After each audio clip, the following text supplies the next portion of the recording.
ये पहले ये मालूम भगवान वीरो मंगलम मूर्ति मोगणी मंगलम कुंद कुंदाय जय नमोस्तु मंगलम सर्व मंगल मांगल्यम सर्व कल्याणकारकम प्रधानां सर्व धर्माणां जयनं जयतु शासनम जयनं जयतु शासनम। जय बोलो श्री अनंतानंद परम सिद्ध भगवान की, 1000 श्री शांतिनाथ भगवान की, परम पूज्य आचार्य श्री आदिसागर जी महाराज की, परम पूज्य आचार्य श्री शांति सागर जी महाराज की, परम पूज्य प्रथम गणनियारिका रत्न श्री 105 विजयमती माता जी की जय, जैन धर्म की जय, जिनवानी माता की जय।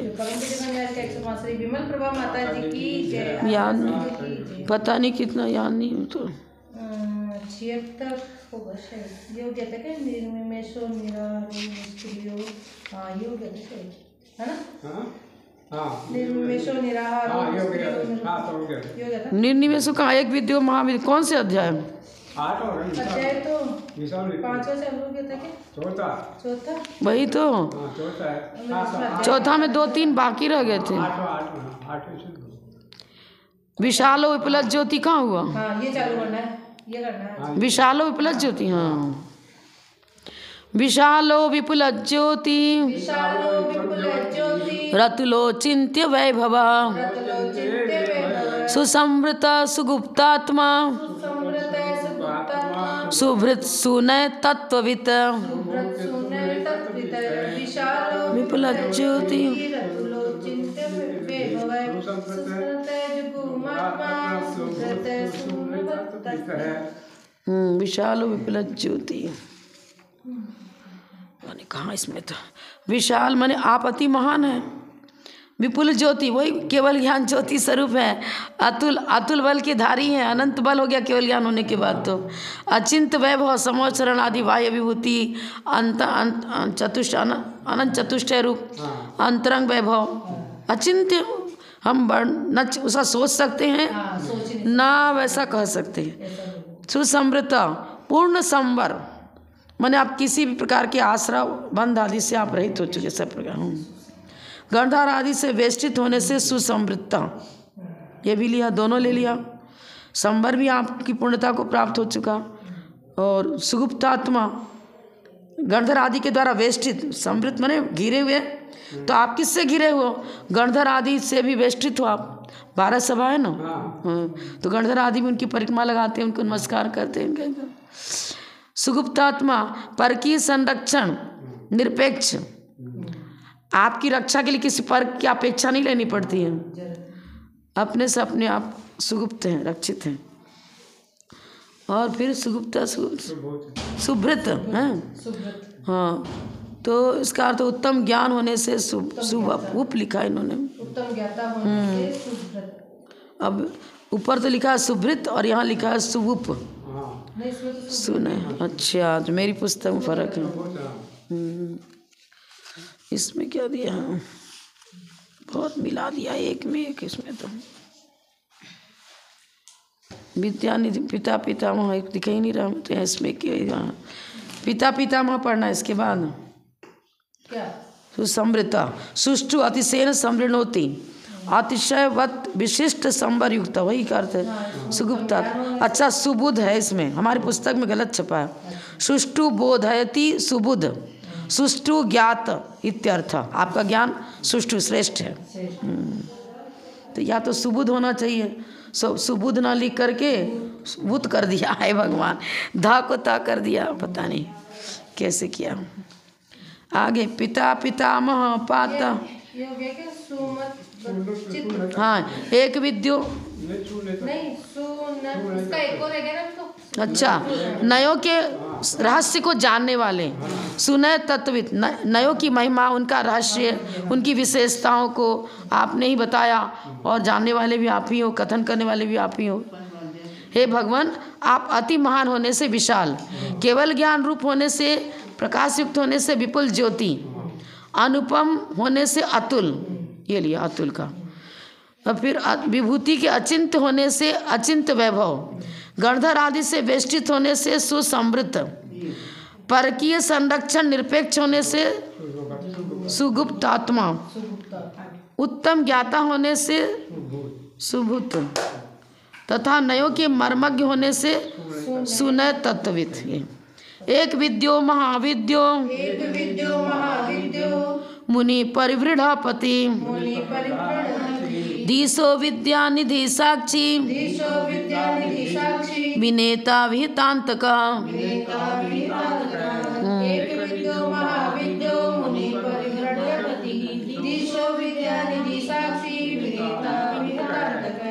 पांच सम्यक ज्ञान है। अकेला कौन सा ज्ञान होता है? केवल ज्ञान। कम से कम 2 होगा तो मति ज्ञान, श्रुत ज्ञान, कुमति को श्रुत कर लो जो भी। यहाँ 3 में तो अवधि ज्ञान भी सम्मिलित कर सकते हैं, मना परे भी। हाँ, अब यहाँ 4 में चारों ज्ञान, मति ज्ञान, श्रुत ज्ञान, अवधि ज्ञान, मना परे ज्ञान, ये चारों छायापसमिक हैं और केवल ज्ञान छायिक है। इसलिए दोनों बहुत डिफरेंस है। तो केवल ज्ञान की तुलना छायापसमिक ज्ञान से नहीं कर सकते, इसलिए अद्वितीय केवल ज्ञान लक्षणोपलक्षिता मति श्रुत अवधि मना पर्य रहिता, मति श्रुत अवधि मना पर्य रहिता और केवल ज्ञान लक्षण से सहित ज्ञान, ऐसा आपका ज्ञान है। महाविद्या से वही केवल ज्ञान रूपी लक्षण वाली महाविद्या। मुनि मन्यते जानाति प्रत्यक्ष प्रमाणेन चराचरम जगति इति मुनि। अब देखो मुनि का अर्थ अपन नमो लोए सब श्रावण में लेते हैं। यहाँ मननशील, चिंतनशील, जानना। मन्यते मतलब जानाति, मन धातु का और जानना भी होता है। मति में क्या है? मत ही तो है, मत मति ज्ञान। तो कुन्ना हो जाता है, पंचम भी होता है। मन्यते मतलब जानाति, मैं मानता हूँ, मैं जानता हूँ बोलते हैं ना। मन्यते जानाति प्रत्यक्ष प्रमाणेन। प्रत्यक्ष प्रमाण सकल प्रत्यक्ष कौन है? केवल ज्ञान। विकल्प प्रत्यक्ष में अवधि ज्ञान मना परे ज्ञान को लेते हैं।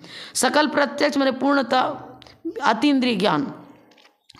तो मन्यते जानाति प्रत्यक्ष प्रमाणेन चराचरम जगति।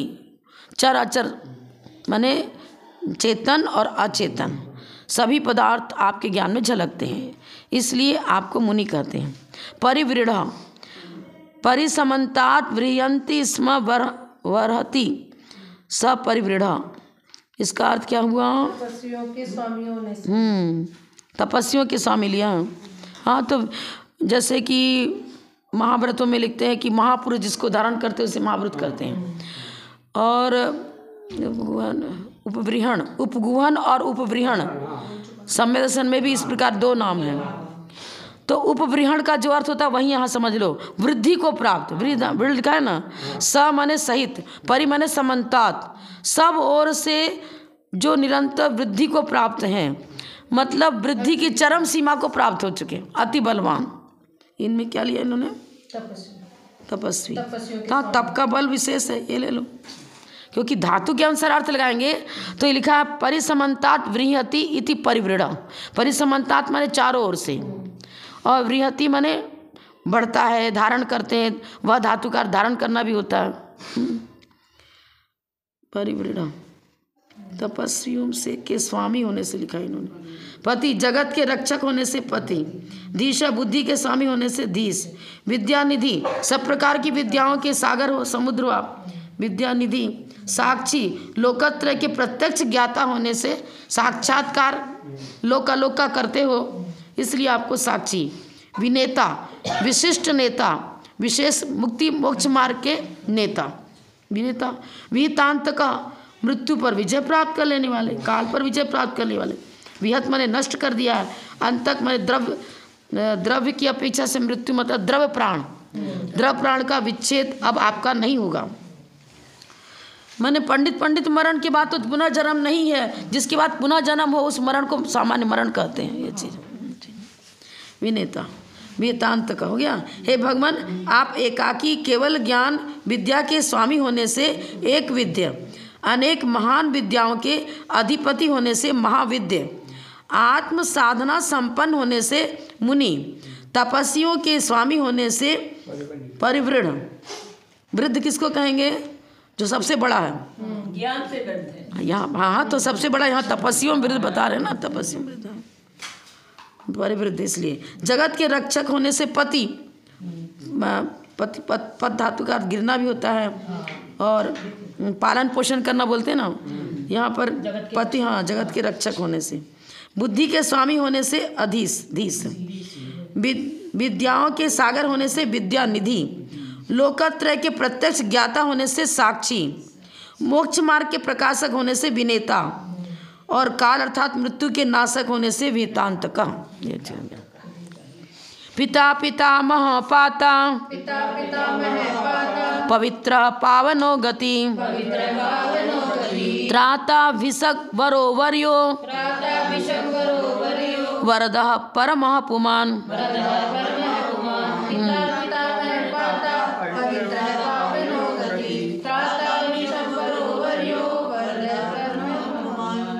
पिता पाति रक्षति दुर्गतौ पतितुम न ददाति, जो दुर्गति में नहीं जाने देते हैं, माने अधोगति में पतन नहीं होता है जिनके कारण से।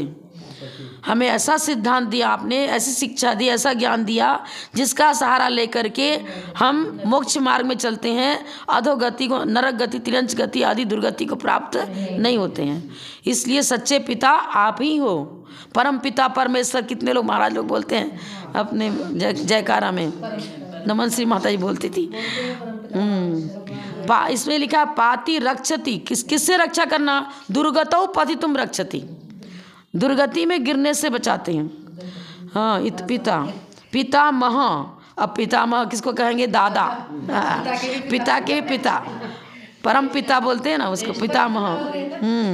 पितामह, अब पितामह से आप तीर्थंकर विशेष ले लो, सामान्य के भी ले लो, जो भी ले लो, पूर्वज।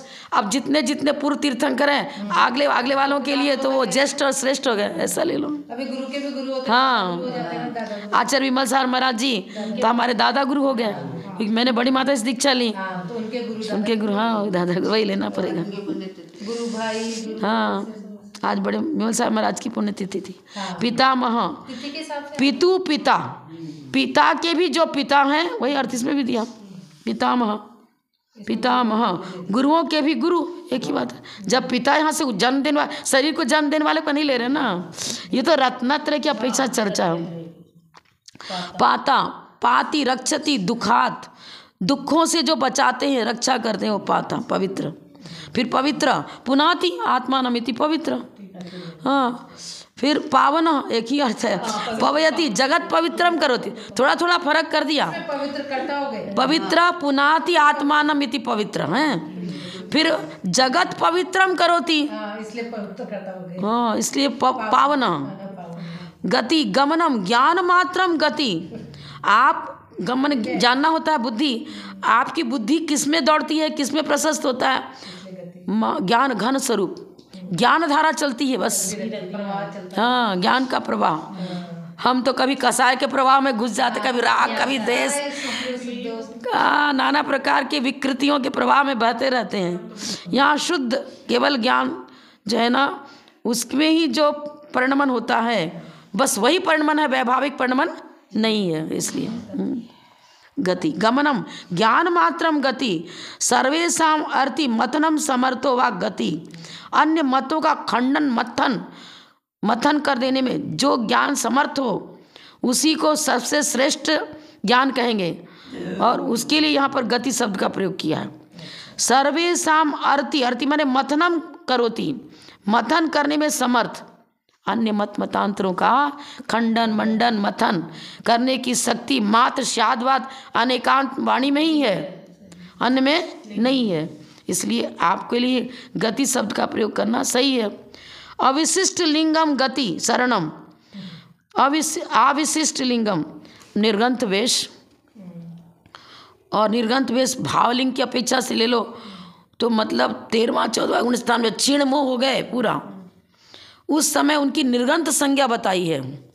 व्यवहार की अपेक्षा से 6ठे गुण स्थान से लेकर आगे 10वें तक व्यवहार की अपेक्षा से। अब यहाँ व्यवहार में आपको निश्चय नहीं है क्या? अरे 4थे गुण स्थान से जब निश्चय रत्नत्रय की चर्चा, सम्मेलन की चर्चा कर रहे हैं, पर्दा बनते भी, तो दोनों साथ साथ चल रहे हैं ना, अंशांश में चर्चा चलेगी।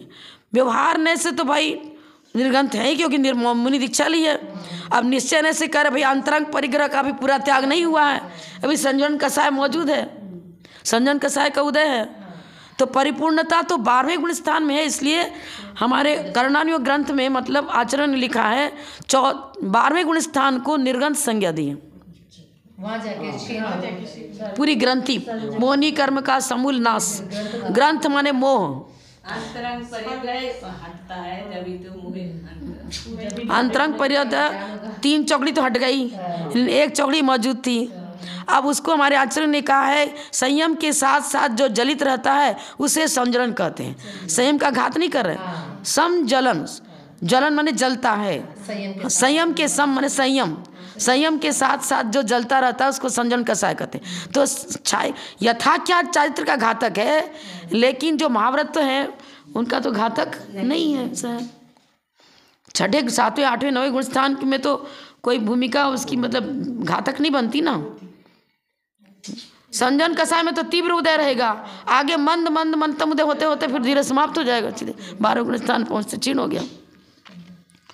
तो इसलिए यहाँ से लिखा होगा, यहाँ पढ़े थे भूल जाते हैं। मुनि कौन से गुण स्थान तक होते हैं? 6ठा 7वां बस श्रेणी आरोहण है ही नहीं, क्योंकि उत्तम सनन है ही नहीं। आपको उपसम चढ़ सकते हैं, अरे उपसम के लिए भी उत्तम चाहिए। उपसम श्रेणी में 3 उत्तम सनन में से कोई भी उत्तम सनन हो तो उपसम श्रेणी चढ़ सकते हैं, लेकिन छपक श्रेणी के लिए वज्र विषम नाराज सनन ही चाहिए। अब यहाँ ना तो वज्र विषम नाराज सनन है, ना वज्र नाराज है, ना नाराज है, कोई भी नहीं। कोई भी उपसम क्यों लगाएंगे? श्रेणी आरोहण तो 7वें के 7 से प्रारंभ, लेकिन माना जाता है 8वें से, क्योंकि 7वें में तो दोनों आ रहा है ना, निरति से और 7 से दोनों। 7वें में अधाकरण रूप परिणाम होते हैं, 8वें में अपूर्वकरण परिणाम होते हैं। अब श्रेणी आरोहण में आधाकरण, अपूर्वकरण, अनिवृत्तिकरण तीनों ही तो लेते हैं ना, आधाकरण, अपूर्वकरण, अनिवृत्तिकरण। अब आधाकरण में जो मुनिराज संजरण की उदय की भूमिका से आगे नहीं बढ़ पा रहे हैं, मतलब तीव्र उदय ही चल रहा है, शुभोपयोग की भूमिका तक तो रहेगा 6ठा गुण स्थान। अब 6ठे गुण स्थान का काल है अंतर्मुहूर्त, तो 7वें को टच किया वापस 6ठे में आ गए। ये कावली तो बहुत बड़ा हो गया। प्रवचन सारी क्लास चलती थी जयपुर में, वहाँ वो बता रहे थे नेमीचंद, जो पंडित जी जो है नेमीचंद, वो टोडर में स्मारक वाले, हाँ, वो बराबर अध्ययन उनका टीका सहित, संस्कृत टीका सहित बोलते थे, ऐसा नहीं कोई मनमानी बोलते। तो उन्होंने कहा कि जो बहुत आत्मबली हैं, ध्यान का जिनको विशेष अभ्यास है, वो भी एक आवली और कुछ आवली तक टिक जाए तो समझ लो बहुत है, नहीं तो बस वहाँ पहुँचे और तुरंत ही गिरे, क्योंकि निर्विकल्प दशा होनी चाहिए ना। अब मान लो अरहंत का भी चिंतन कर रहे हो तो वाक्य रचना हो रही है, वाक्य रचना मुंह से बोल नहीं रहे हो तो अंतर्जल्प मेरे पर चल ही रहा है ना। चिंतन में अरहंत पद आ रहा है ना, वहाँ कोई पद चिंतन में नहीं आना, मात्र आत्म ज्योति वो भी अनुभव में आ रही है, चिंतन में नहीं। चिंतन तो शुद्ध ज्ञान का विषय हो गया, मति स्मृति संज्ञा चिंता भी निबोध इत्यनर्थांतरम, व्याप्ति के ज्ञान को चिंता कहते हैं, ऐसा बताया। तो फिर मति ज्ञान का विषय हो गया, मति शुद्ध ज्ञान का विषय हो गया। अब आपको जैसा चिंतन किया, एक बार कुछ 1 सेकंड की, आधा सेकंड में बहुत बड़ा बता रही मैं, तो कुछ के बाद वही चीज़ अनुभूति में आ गई। लड्डू खा रहे हो, पहले तो चिंतन करोगे तो टेस्ट में एकाग्रता नहीं आएगी, चखने में एकाग्रता नहीं आएगी। जब चखने में एकाग्र हो जाओगे तो अब ये नहीं सोच रहे कि कितना तो शक्कर, 1 छटाक शक्कर है कि 1 किलो शक्कर है, वो सोचोगे तो स्वाद नहीं आएगा। हाँ, तो श्रेणी आरोहण में अनुभव है, चिंतन नहीं है, नहीं के बराबर होता चला जा रहा है, मतलब उपयोगात्मक नहीं है, लब्धात्मक है तो है। मतियाँ सुज्ञान तो रहेगा ही रहेगा। जब तक छद्मस्त अवस्था है तो 4 ज्ञान बता रहे, 3 ज्ञान बता रहे, पृथक एकत्र सूक्ष्म प्रतिपाती, पृथक वितर्क, एकत्व वितर्क, सूक्ष्म ज्ञा प्रतिपाती। तो पृथक वितर्क रहेगा 8वें 9वें 10वें तक, एकत्व वितर्क होगा 12वें में, सूक्ष्म क्रिया विपरीत सूक्ष्म क्रिया प्रतिपाती 13वें के लास्ट में, अंत में, अंतिम अंतर्मुहूर्त रह जाए, तब आयु का एक अंतर्मुहूर्त शेष रह जाए, तब वो सूक्ष्म क्रिया प्रतिपाती ध्यान होगा। सूक्ष्म माने जो योग रह गया था, 7 योग थे, अब उन योगों का मंद मंद मंतम, क्योंकि अब दिवध्वनि किरना बंद, समस्तर विघटित, गमनागमन भी नहीं, एक जगह स्थिर हो गए, एक जगह। अब आत्मप्रसन्न जो तीव्र वेग के साथ परिस्पंदन हो रहा था, वो मंद मंथम होते होते होते अब वो योगों की वेग शक्ति को मंद करते गए, स्लो स्लो करते गए, अब एकदम सूक्ष्म सूक्ष्म, इसलिए उसका नाम ही है सूक्ष्म क्रिया प्रतिपाति। सूक्ष्म क्रिया, अब क्रिया का मतलब ये, क्रिया का मतलब गमनागमन ये चीज़ नहीं ले रहे हैं। योगों की क्रिया, योगों के द्वारा परिस्पंदन, योगों के द्वारा जो आत्म परिस्पंदन हो रहा था वो लेना, योगों की परिस्पंदन कम कम होती चली जाती है। वो भी कैसे, कब, ये बता रहे कि कितनी भी आयु हो, अपनी अपनी आयु के हिसाब, उनकी आयु एक अंतर्मूर्त मैक्सिमम रह जाए। अब एक अंतर्मूर्त में तो बहुत भेद हो जाते हैं ना, मैंने एक कावली से ऊपर और 48 मिनट का एक मूर्त होता है, उससे नीचे बीच में कभी भी सूक्ष्म उसका काल बताया है, एक अंतर्मूर्त के अंदर कभी भी सूक्ष्म। फिर विपरीत क्रिया निवर्ती में तो बहुत ही कम काल है, तो आयु रील री 5 अक्षरों का उच्चारण इतनी जल्दी से करो कि एक आँख की टिमकार में पूरा द्वादशांग का पाठ कर ले। इस स्पीड से आयु बोलो, हाँ आयु रील री, बस उतना ही काल 14वें गुण स्थान का। तो जितना समय बच्चा सूक्ष्म किया, प्रतिपाति का काल ज़्यादा हो गया, विपरीत हो गया, अब तो बड़ा खत्म निकल गया, अब तो आयु की पूर्णता ही समझ लो। लेकिन 14 में जाकर के 85 प्रकृतियों की चपड़ा करेंगे, क्योंकि जब तक आयु तब तक शरीर। अब 14वें गुण स्थान में शरीर ही तो रहे ना, योग नहीं रहा। अरे आयु की पूर्णता 13वें हो गई क्या? 13वें पूर्णता हो गई तो फिर 13वें के बाद ही मोक्ष हो जाएगा। 13वें के बाद 14वें में तो हाँ, शरीर और आयु दोनों एक साथ समाप्त होंगे। परम औदारिक शरीर, हम योग की चर्चा नहीं कर रहे, वो तो अयोग केवली हो गया। ठीक है, योग के दर पर आप जैसे आपने चक्की चलाई, वेग तो भर दिया, हाथ छोड़ दिया, थोड़ी चले रही ना, वो तो 2 मिनट भी चल सकती है। यहाँ तो बस आयु का समझ लो कि जितना काल वो 5 अक्षर के उच्चारण का बताया है, माँ तो उतनी आयु शरीर रह गई, शेष रह गई। अब जितनी आयु शेष रहेगी उतना ही काल तक शरीर भी शेष रहेगा। शरीर ही तो मानना पड़ेगा। 14वें गुण स्थान में जब जितना काल आयु का है उतना ही काल परमाधारी शरीर का मानना पड़ेगा। अगर नहीं मानोगे तो 13वें गुण स्थान के बाद फिर तो सीधे सिद्ध अवस्था हो जाएगी। 14 गुण स्थान की चर्चा ही नहीं, अशरीर ही हो गया, आयु ही नहीं रही। बुद्धिमान आयु मौजूद है 14वें में, उतनी देर ही है, लेकिन है तो सही। आप देखो अग्नि जलाई आपने, बिल्कुल समझ में आ रही तो राख हो गई, लेकिन वो गर्म राख को कभी कभी भूल से आँख रख देते हैं, अंदर में हल्की सी गर्मी रहती है और वो गर्मी भी अंगार का काम कर जला देती है। अरे हम लोग पहले क्या होना, वो राख, सूखी राख से मतलब अपना बर्तन मांजना पड़ता था आज दिन, वो कभी कभी दे देती फट से सिकड़ी में से आग निकाल, और हमारे एक दोबारा ऐसे हुआ कि भाई उसमें छोड़ा हल्की सी कड़ी रह गई थी, हाथ जल गया। उसको पहले हिलाओ, एकदम ठंडा करो, और सीधे छू दिया गर्म राख को तो कभी भी जल सकते। डेड बॉडी हो गई, फिर भी उसमें गर्माहट हल्की सी रहेगी, फिर धीरे धीरे ठंडा होगा पूरा शरीर। जिस समय प्राणोत्सर्ग हुआ उस समय आत्मा तो निकल गई, लेकिन उस आत्मा के निकल जाने के बाद भी शरीर में ब्लड सर्कुलेशन जो पहले हो रहा था वो अभी तुरंत बंद हुआ है ना, तुरंत बंद हुआ तो थोड़ा गर्माहट तो रहेगी उसके कारण से।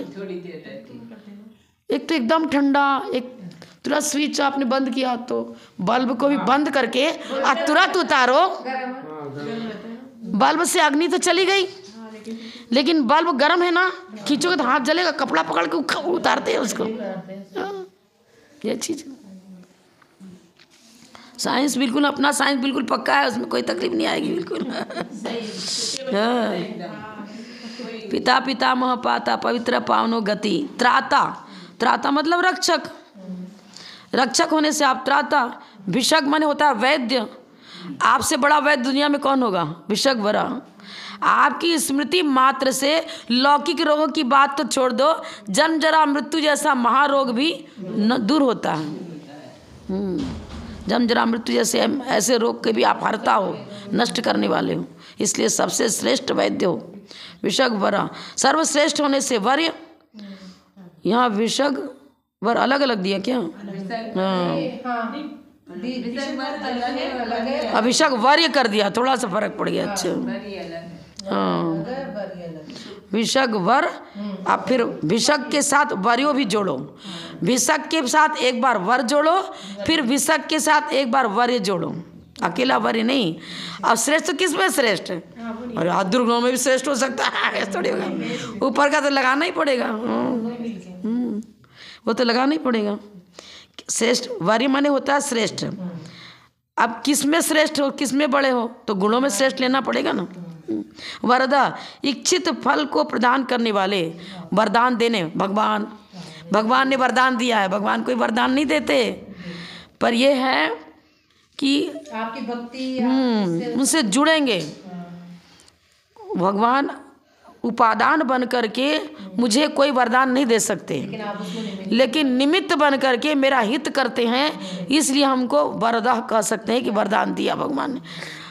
अब गुरु के आशीर्वाद से बोलते हैं आपके आशीर्वाद से मेरा काम हो गया। हमने कुछ दिया लिया क्या आपको? सबको बराबर दे रहे हैं, सबको बराबर दे रहे हैं। देना हो ही नहीं सकता, आत्मिक गुणों को हम दे नहीं सकते। किसान गेहूं बन करके पैदा नहीं हो गया, किसान ने प्रयास किया था, उस बीज को ही सींचा, बोया है किया, लेकिन जो बोया था बीज वही वृक्ष बना, उसी में फल आया, उसी में सब कुछ हुआ। बाह्य निमित्त बनेंगे हम, अंतरंग निमित्त भी नहीं बन सकते, बाह्य निमित्त मात्र बनेंगे। माता पिता ने बच्चों का पालन पोषण किया, बाह्य निमित्त बन करके किया, उनके पुण्य पाप के अनुसार ही उनका हिताहित होगा। बाह्य निमित्त तब फलीभूत होगा जब उनका अंतरंग निमित्त उसी लेवल पर होगा तब। किसी को कितना भी कहते रहो पढ़ो पढ़ो पढ़ो, नहीं पढ़ते, बार बार फेल कर जाते हैं, बार बार फेल कर जाते नहीं पढ़ते। उसमें भी जीव रखेंगे तो उत्पत्ति होगी, लेकिन वैज्ञानिक जीव थोड़ी बना पाए, वैज्ञानिक जीव थोड़ी बना पाए, नहीं बनाओ। जीव का निर्माण होता ही नहीं, द्रव्य तो अनादि अनिधन है। उसमें रख करके उसको भले कर देंगे भाई, हाँ बन पाते हैं। कहीं से कोई मरकर जीव आया, आपके उस कृत्रिम योनि स्थान जो भी कहो उसमें जाकर प्रविष्ट हुआ, लेकिन इतना गलत प्रोसेस चल रहा है जिसका पूछो ही मत है। तो बहुत गलत, किसका रज किसका वीर्य इंजेक्शन में इकट्ठा कर लिया, भर लिया इसमें, और वो चाहे जिसको दे देते हैं। किसी का वीर डाल दिया, किसी का रज डाल दिया। हे भगवान, कैसा गंदा काम चल रहा है भगवान। और कहते हैं कि जय ने कहा का जय ने, रजवीर वीर किसका है, तो किसका मतलब जैसे दूसरे परपति सेवन कर लो वही हो गया। परपति का सेवन ना करो, ऐसे सेवन कर लो, वही की बात हो गया। वो तो रहा वही वीर वही जा रहा है जो, हाँ हो ही गया। परपति का सेवन करने से दूसरे पर स्त्री परपति जो कर लो, जो आपको वो सेवन करना ही हो गया। वो चीज ला के ऐसे इंजेक्शन से भर दे रहे हैं, और क्या कर रहे हैं। ये भगवान, पंचम काल जो है ना, पाप का बाहुल्य, पाप बुद्धि बोलते ना, कुमति कुश्रुत, वही चल रहा है। कुमति कुश्रुत का प्राधान्य, कुमति कुश्रुत का प्राधान्य है, और हम उसको एक्सेप्ट कर रहे हैं। ये भी हमारे लिए भी भव में नपुंसक बनने का, परिस्थिति सेवन का जो पाप लगता है, भले ही आपको पुत्र रत्न की प्राप्ति हो गई, आप बहुत प्रसन्न हो गए, लेकिन आपकी खुद की भवावली तो पूरी बिगड़ गई आगे के लिए। निसंतान एक भाव में रहे, लेकिन पुण्यार्जन तो करते रहे, आगे तो हमारी भावना नहीं बिगड़ेगी। एक भाव में नहीं, संतान तो नहीं है, लेकिन इससे तो अगला वो भी कितने वो भी। एक बार हमने प्रवचन में आप लोग बताया था कि मुनि महाराज ने किसी सेठ को कह दिया, अब उसका हाथ देखा होगा, जो भी देखा होगा करके उसको भविष्यवाणी बता दी, अरे 7 भाव तक तेरे कोई संतान की प्राप्ति होनी नहीं है, इतना तेरा पाप है। अब 7 भाव तक, 1 भाव की तो बात छोड़ दो, इतना पाप किया, 7 भाव तक मेरे को संतान नहीं होगी, और खूब करोड़पति पार्टी था। अरे पड़ोसी खाएंगे, ये खाएंगे, तो इससे अच्छा मैं, लोग हमसे दान के लिए बहुत प्रेरित करते हैं, मैं अपना इसलिए नहीं करता हूँ, मेरे पुत्र को फिर मैं क्या दूंगा, इसके संजो के रखा। अब किसके लिए संजोना? हाँ, इतना दान किया, बड़े बड़े विशाल मंदिर बनवा दिए, बड़ी बड़ी प्रतिमाएं विराजमान करवा दी, खूब आहार दान, औषध दान, औषधालय खुलवा दिया, त्यागी भवन बनवा दिए सब। और कुछ ही वर्षों में इसी भाव में, अगला भाव तो छोड़ो, संतान की प्राप्ति हो गई। प्रभु का भी ऐसे ही आता है कथा पूर्व भावावली में। हाँ, उनका भी ऐसे बड़ी माता सुनाती थी हम। धर्म किया ही सब किया। मतलब ऐसा है कि प्रवचन चल रहा था तो एक महिला फुट फुट के रोने लग गई वहीं बैठे बैठे, इतनी जोर से कि आवाज़ मुँह से निकलने लगी। अब सबका ध्यान उधर चलिए, काय को रोने लगे, महाराज जी क्यों रो रही है, मेरा सब प्रवचन में क्या बोल दिया। अब उसमें यह चल रहा था कि किस पाप के उदय से स्त्री बंध्या होती है। अब उसको फीलिंग होने लगे, उसको पुत्र नहीं था तो अपने पाप के प्रति है, भगवान मैंने इतना पाप किया होगा, तो रोने लग गई। अब फिर आवाज़ भी निकलने लगे, सुबह सुबह के रोने लग गई। फिर महाराज ने कहा चिंता न कर, अपने पास जैन धर्म में पाप को काटने की विधि भी तो बताई है ना। ठीक है, पाप का उदय इतना है, विधि भी तो बताई है।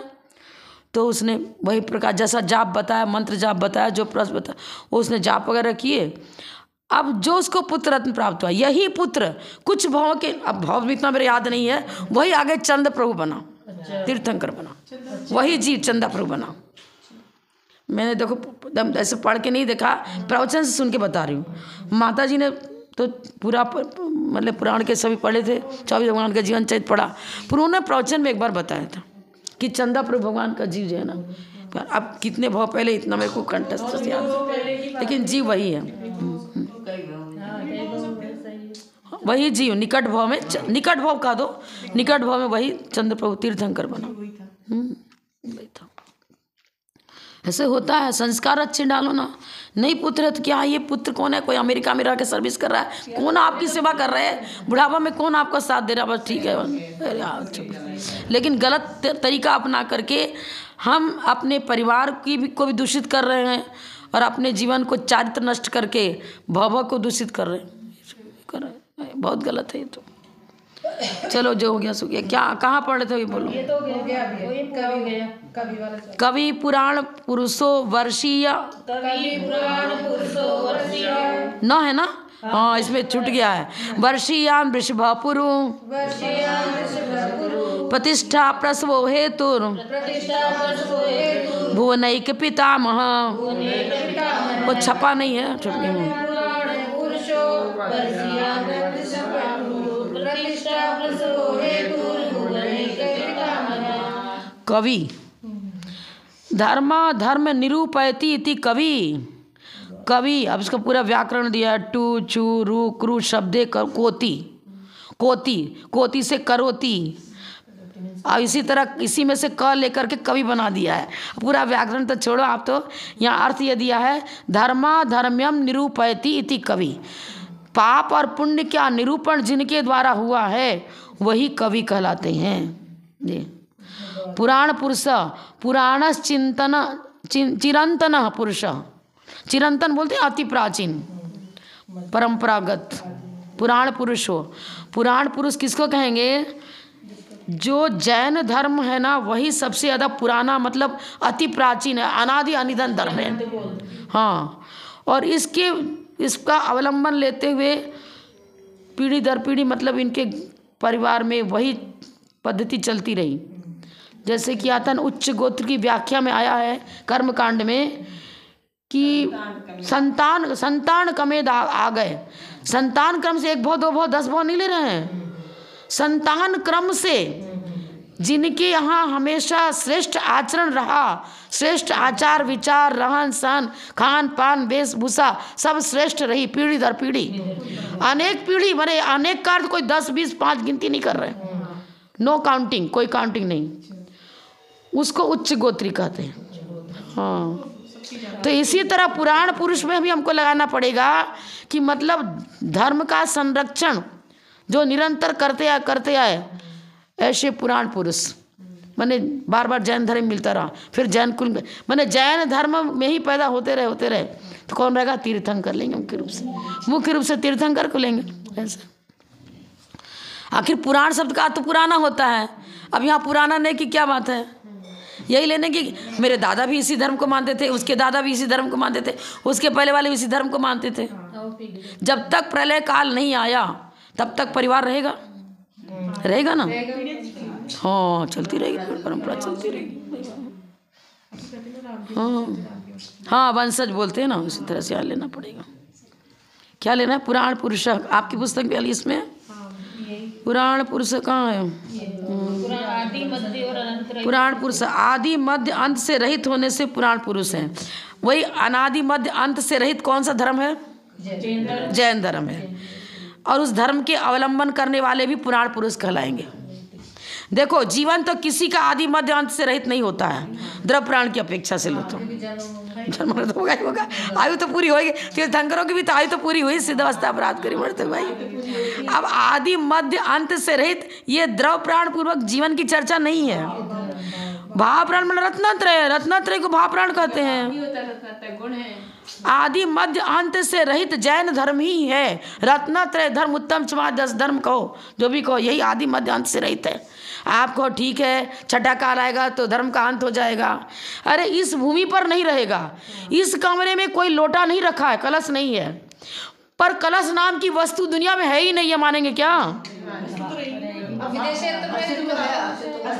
शाश्वत है विदेश क्षेत्र में। हाँ शाश्वत है, और विदेश क्षेत्र में शाश्वत है, ये भी एक व्यवहार की भूमिका हो गई। जीव द्रव्य का स्वरूप ही है।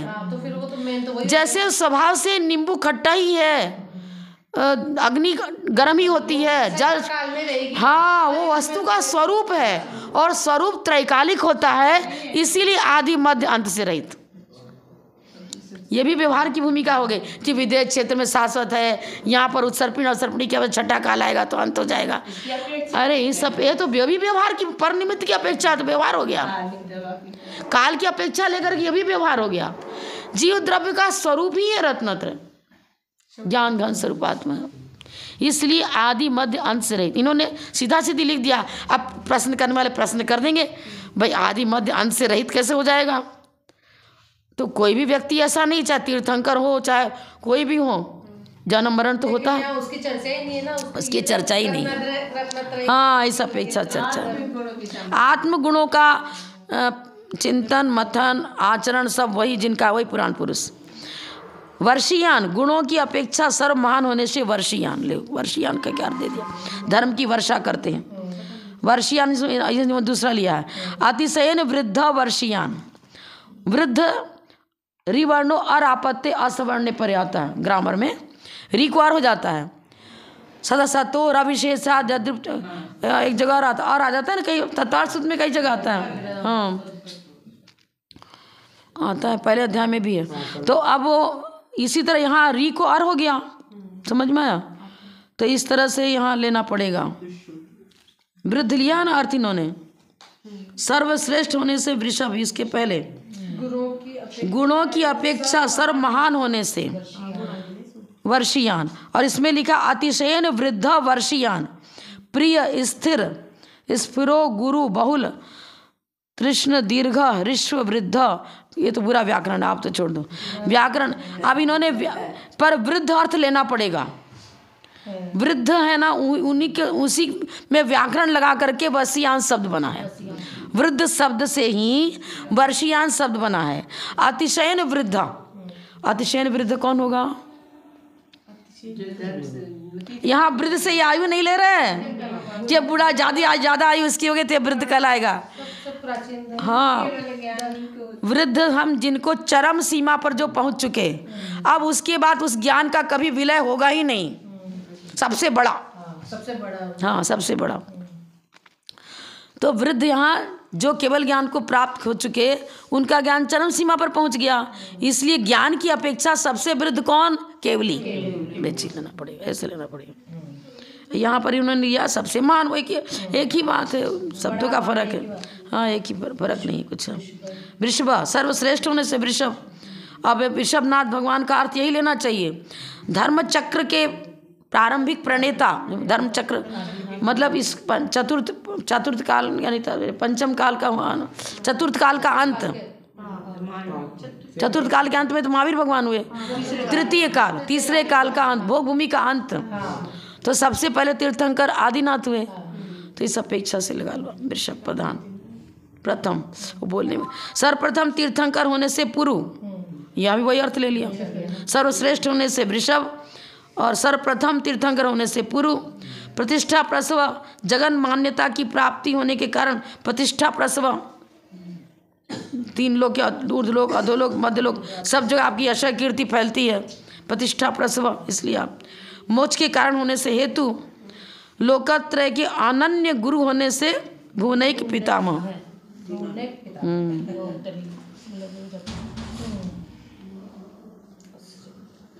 इसमें तो बहुत दिया। पूर्व का अर्थ पालन पूर्ण, पालन करना और पूर्ण। पालना माने धर्म को किस प्रकार पालना चाहिए, किस प्रकार स्वीकार करना चाहिए वही बताया। और धर्म की परिपक्वता पूर्णता कैसे होगी, प्रीणाति पालयति ती महान लिया इन पूर्व का अर्थ। प्रतिष्ठा प्रसव, यहाँ प्रतिष्ठा से इस यशा कीर्ति को गौण रूप में लेंगे, वास्तव में अपने आत्म स्वरूप में प्रतिष्ठित, निज आत्म स्वरूप में प्रतिष्ठित, वो प्रतिष्ठा स्थायी होगी। ये प्रतिष्ठा तो यशस कीर्ति जब तक उदय है तब तक आपको मान सम्मान मिल रहा है। हाँ ये चीज है।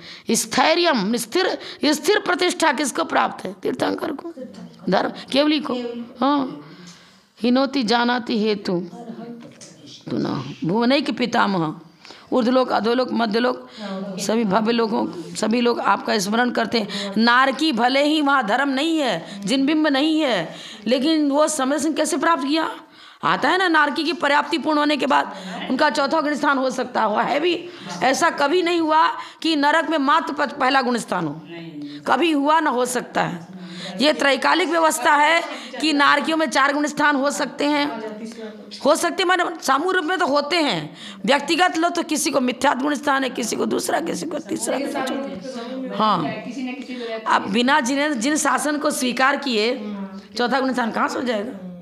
मिथ्यात्व को लेकर पैदा हुए थे वहाँ पर। तो उस समय वो जैन धर्म का स्मरण करते कि मैंने जैन धर्म नहीं पाला, नहीं स्वीकार किया, उससे द्वेष किया, प्रतिमा को खंडित कर दिया। अन्य लोगों ने, कितने लोगों ने तो शंकराचार्य के जमाने में सब खंडित किया। मुसलमानों किसी ने बहुत अन्य ने उपद्रव किया, जिन बिंब का विघात किया, अवहेलना करी, अनादर किया। तो वो सब अब जब नरक में मार पड़ती है ना, अरे मैंने यही अपराध किया था इसलिए मुझे यहाँ नरक में आना पड़ा। अरे अभी भी पश्चाताप करते हैं जब ज़्यादा दुख आता है ना, संकट आते हैं, तब हे भगवान गुरु के पास पहुँचे, फिर उन्होंने कहा ये वाला व्रत करो। वो नहीं कुष्ठ, पूरे शरीर में कुष्ठ रोग निकला है रानी को, फिर जाने सुकरी कुकरी कितने तिरंज पर जाती रही। तो फिर दुर्गंधा कथा में नहीं आता है क्या? रुक्मणी का जीव पहले निंदा करने मुनिराज की, तो कुष्ठ रोग हो गया था तुरंत ही इसको। ले उसने पूर्वा पूछ रहे अपने नेमिनाथ भगवान के समूह सब अपनी। जब ही रुक्मणी को आदर नहीं मिला कृष्ण जी के द्वारा, बहुत बाद में मिला। शुरू में उसको रुक्मणी को आदर नहीं देते थे, सत्यभामा को देते। रुक्मणी सत्यभामा के भी ऐसे ही है, उत्ती में पर्याय में गई। तो स्त्री जितनी है, स्त्रियाँ बनी है, ये मिथ्यात्व के कारण से तो होता है। अब हमारी भवाली, मुझे पाप नहीं है, पुराण में उनकी भवाली मिल रही है, लेकिन हमारी भी कुछ ठिकाना नहीं, कोई सी ऐसी पर्याय नहीं है जिसको हमने प्राप्त अब तक न किया हो। पर आगे का सुधारो, वर्तमान को सुधारो तो भूत भी सुधरेगा और वर्तमान आगे भी सुधरेगा, भविष्य भी सुधरेगा। आपको भूत कैसे सुधरेगा? कर्मों की जो उत्कृष्ट स्थिति है, अनुभाग शक्ति है, उसको क्षीण तो कर सकते हैं ना। हाँ यही तो सुधरना हो गया।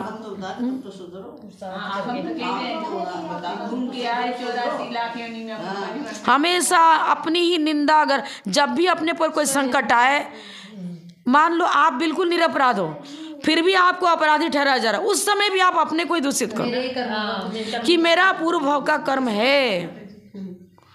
मुनि महाराज को कुष्ठी कहा था श्रीपाल ने, बन भी गया कुष्ठी।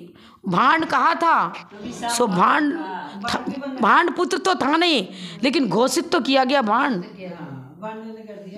भोगते समय समता भाव रखी, ये नहीं कहा कि ये हाँ भोगते में समता भाव रखना पड़ेगा। मान लो तत्काल एक क्षण के लिए आवेश आ गया कि गुण स्थान वैसा, मान लो चौथा है तो उसके हिसाब से उसका कार्य होगा, 5वां है तो उसके, लेकिन तुरंत तत्व चिंतन करके फिर नहीं मेरे गलत, अरे वो तो बाह्य निमित्त है, अंतरंग तो मेरा ही अपना उपादान दूषित था, अंत तो अपने पाप कर्म को देता, मानना पड़ेगा। एक बार हिंदी पढ़ लें। हे भगवान, आप द्वादशांग रूप आगम का वर्णन करने से कवि, वही ले लिया ना आगम, आदि मध्य अंत रहित होने से पुराण पुरुष, माने जैन धर्म अति प्राचीन है, उसी को लेकर पुराण शब्द है, और उसका ही सेवन अनुकरण करने वाले पुराण पुरुष। गुणों की अपेक्षा सर्वमहान होने से वर्षीयान, सर्वश्रेष्ठ होने से वृषभ, सर्वप्रथम तीर्थंकर होने से पुरु, जगन मान्यता की प्राप्ति के कारण होने से प्रतिष्ठा प्रस, कारण दिया लौकिक यश कीर्ति भी जैन धर्म से ही मिलेगी। यशस कीर्ति नाम कर्म का बंध, आपको मिथ्या दृष्टि भी तो कर लेते हैं, लेकिन तीव्र जो विशिष्ट अनुभाग शक्ति को लेकर, जैसे तीर्थंकर की एक यशा कीर्ति फैला रही है, एक चक्रवर्ती की यशा कीर्ति फैला रही है। यशा कीर्ति में यशा कीर्ति में फर्क होगा। एक मिथ्या दृष्टि का यश लिमिटेड टाइम तक, उसका बहुत अधिक समय तक, अभी चक्रवर्ती का तो कुछ समय के लिए, एक विद्वानों के द्वारा प्रशंसनीय, एक मूर्खों के द्वारा प्रशंसनीय, एक चोरों के द्वारा प्रशंसनीय, एक दुर्जनों के द्वारा प्रशंसनीय। बस यही ले लो आप।